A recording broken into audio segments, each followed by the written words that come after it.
Hello everyone, তোমরা সবাই কেমন আছো? গুড মর্নিং সবাইকে। আজকে আমি আমার এই ছোট্ট মিনি ব্লগটা আমি সকাল থেকে শুরু করলাম। তোমরা সবাই কেমন আছো? আশা করি তোমরাও সবাই ভালো আছো। আমিও খুব ভালো আছি। আজকে সরস্বতী পূজার পরের দিন। আজকে আমার একটা বান্ধবীর বাড়িতে যাব, ওখানে নিমন্ত্রণ আছে। তোমরা খুব মজা হবে। আজকে ব্লগটা দেখো প্রথম থেকে শেষ পর্যন্ত। তোমাদের অনুরোধ রইল দেখার জন্য, যে যনখান থেকে দেখছো একটা লাইক আর কমেন্ট আর একটু সাবস্ক্রাইব করে দিয়ে যেও। দেখছো আমার সেই সকালের কাজ শুরু হয়ে গেছে। বেডশিটটা অনেক দিন ধরে চেঞ্জ করা হয়নি, ওর বাবা গেল, আজ একটু ফাঁকা, ওই জন্য না একটু কেচে দিই। আর রান্না বান্না নেই, ছেলে স্কুলেও নেই, একটু তাড়াতাড়ি বলি কাচাকাচি করে চান টান করে আর বান্ধবী বাড়িতে যাব। সামনেই কিন্তু যেতে হয় কিছুটা, খুব একটা দূরে নয়, সামনাসামনি। তো বাসে করেই যেতে হয়। এখানে পোয়াবাগান থেকে ডাঙ্গারামপুর, ওখানে ঘরটা মোটামুটি গুছিয়ে নিলাম। গুছিয়ে নিয়ে পরে আমি আবার দেখছো বেডশিটগুলো ওইগুলো কাচতে হবে আবার।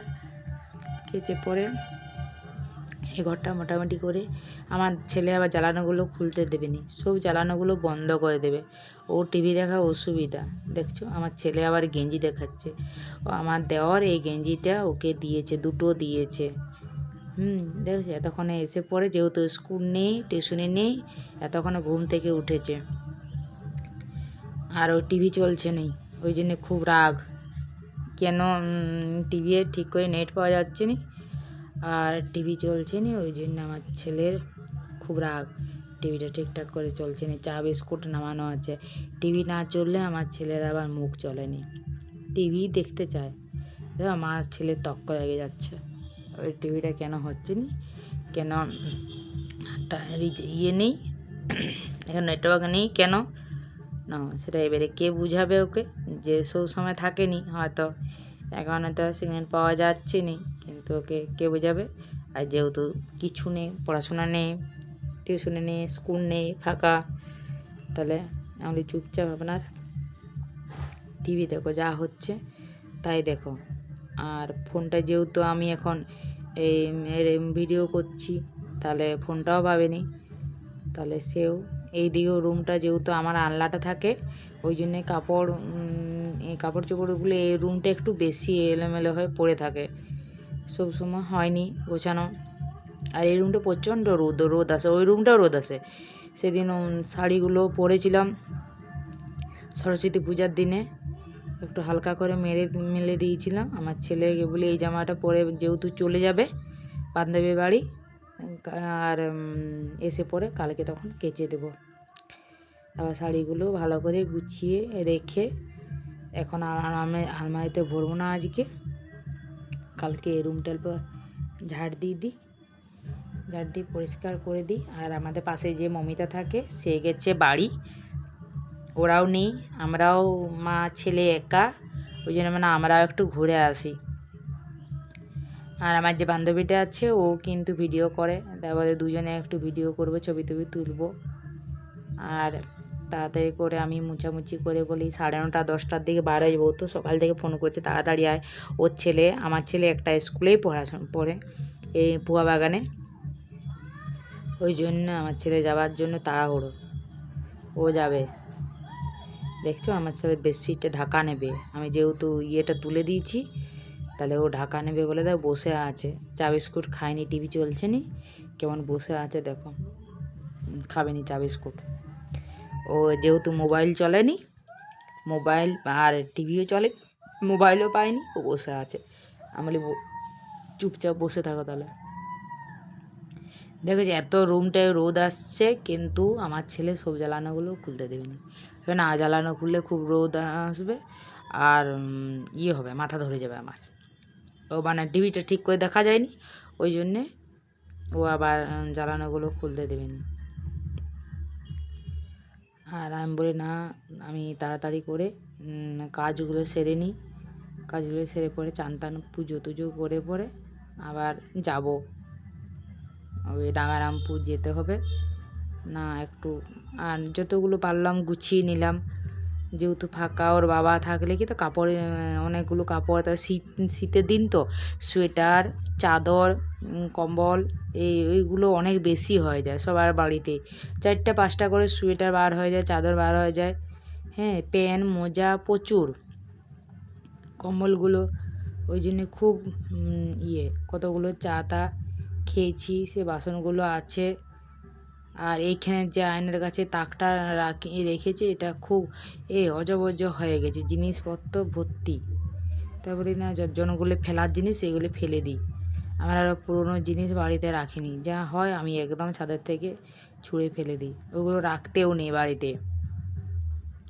ভাঙাভাঙি জিনিস দেখেছো আমার বরের, এইগুলো মোজা, হাত মোজা প্রচুর, যেহেতু ওর পায়ে ব্যথা, পায়ে বেল্টগুলো ওইগুলো পায়ে বাঁধে, তো এখন তো বাঁধবি নি, বলি ঠিকঠাক করে এখন ওই ঘরটা পড়েছিল আনলার সামনে কতগুলো, বলি না এগুলো কতগুলো জিনিস একদম গুছিয়ে বেগিয়ে, যেমন ও যে বাকি গেঞ্জিগুলো এগুলো সব কাঁচা গেঞ্জি, তাহলে বলি না এগুলো ভরে পরে আলমারিতে ভরে দিই।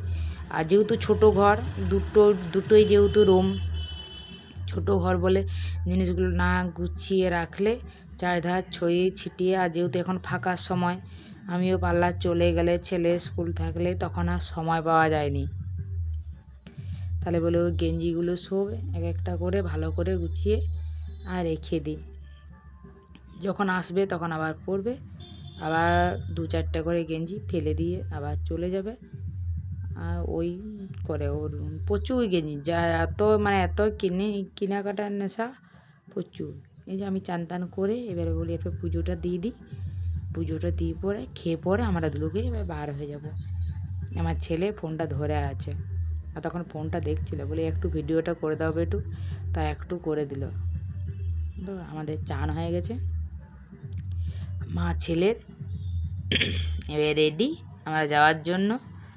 আমার ছেলে দেখেছো রেডি হয়ে গেছে, আমিও রেডি হয়ে গেছি। আমার ছেলের এই ব্যাগটা বলি ওর স্কুল ব্যাগেই একটা শাড়ি নিয়েছি। আর এই স্টলটা খুব সুন্দর না, আমার বর এনেছিল দুর্গাপুর থেকে, দুর্গাপুরের একটা বাজারে, খুব বেশি দাম নয়, কম দাম, কিন্তু দেখতে ভালো। আমি বলেছি আরও যদি তুমি পাও এরকমগুলো নিয়ে আসবে। দেখো আমি নিজে করছি।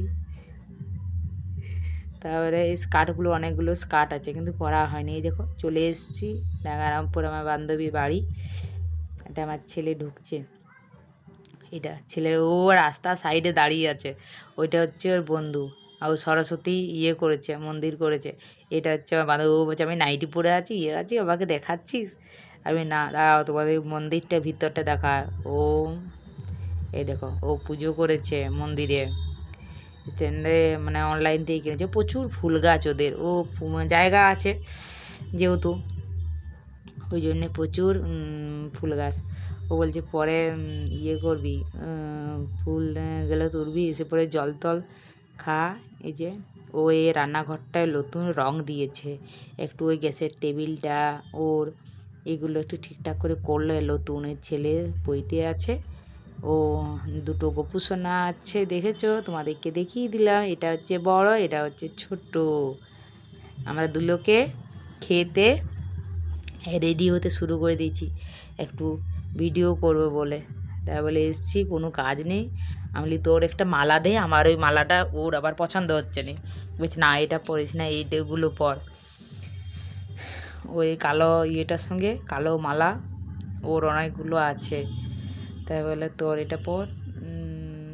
তারপরে ওই দেখাচ্ছে মালাগুলো, দুটো মালাই নিয়ে গেছিলাম আমরা জঙ্গলে,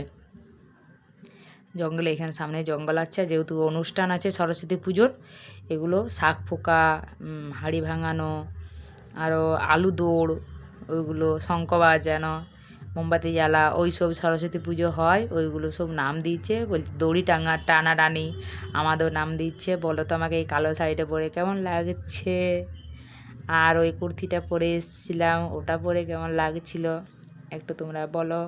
আমার বান্ধবীকে কেমন লাগছে, আমাকে কেমন লাগছে। দেখো ওকে আমি ডাকলাম বলে সুতপা, দেখো ও তাকাবে এবারে। তাহলে দেখছো, ও বলছে আমাকে দেখাচ্ছিস আমি রেডি হইনি ভালো করে। আমরা দুলোকে দেখো, ও হচ্ছে যেহেতু ওখানে শ্বশুরবাড়ি, ও ঢাকা নিতে হবে, আর প্রচণ্ড রোদ। আমরা 2:30 3টার বেজে, দেখো যে এই জঙ্গলটা খুব সুন্দর জঙ্গলটা, এই জঙ্গলটা আমরা ফটোশ্যুট করতে গেছিলাম, একটু ঘুরতে চলে গেছি সেজে গুজে।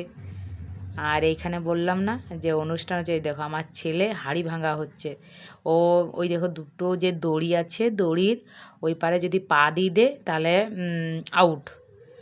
আর মাঝামাঝি যে পরে হাঁড়ি বলতে কি টিন দিয়ে রেখেছে, যে পরে যদি পা দিয়ে দে, দেখো